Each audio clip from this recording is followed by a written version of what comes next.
जंगल के बीचों बीच एक बड़ा सा रीछ रहता था जो अपनी तन्हाई में बहुत खुश था। वो दिन भर शहद खाता, किताबें पढ़ता और सुकून से जिंदगी गुजारता। लेकिन एक दिन इसकी जिंदगी में तूफान आ गया। नन्ही मगर शरारती माशा तितलियों के पीछे दौड़ती हुई जंगल में बहुत दूर निकल गई।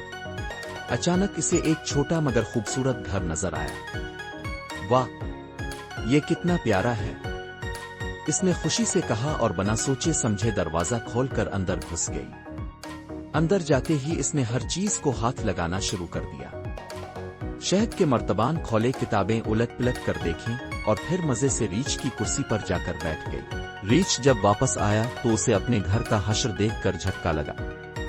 हर चीज बिखरी हुई थी, शहद जमीन पर गिरा था और ये नन्ही सी शरारती लड़की मजे से इसकी कुर्सी पर बैठी थी। हेलो मिस्टर रीछ, मैं माशा हूं और अब हम बेहतरीन दोस्त हैं।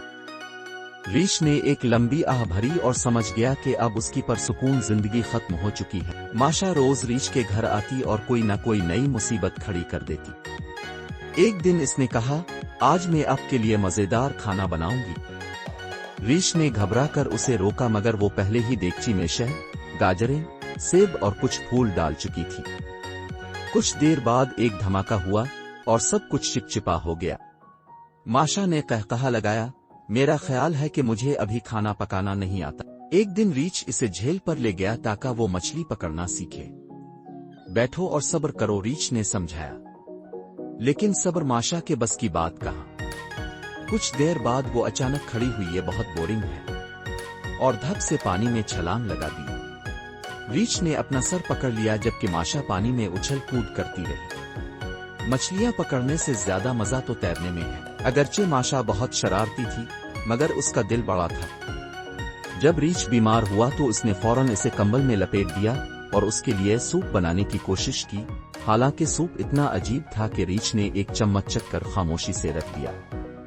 जब कभी रीछ अपने सर्कस के दिनों को याद करता तो माशा फौरन इसके लिए एक छोटा सा सर्कस तैयार कर लेती। कलाबाजियां खाती, सेब उछालने की कोशिश करती और ज्यादातर जमीन पर गिरा देती मगर रीछ को हंसने पर मजबूर कर देती। शुरू में रीछ को माशा की हरकतें तंग करती थीं मगर जल्द ही इसे एहसास हुआ कि इस नन्ही लड़की ने इसकी जिंदगी में खुशी और हंसी भर दी है। हाँ, वो परेशान कुन थी लेकिन इसके साथ हर दिन एक नई मुहिम जोई थी।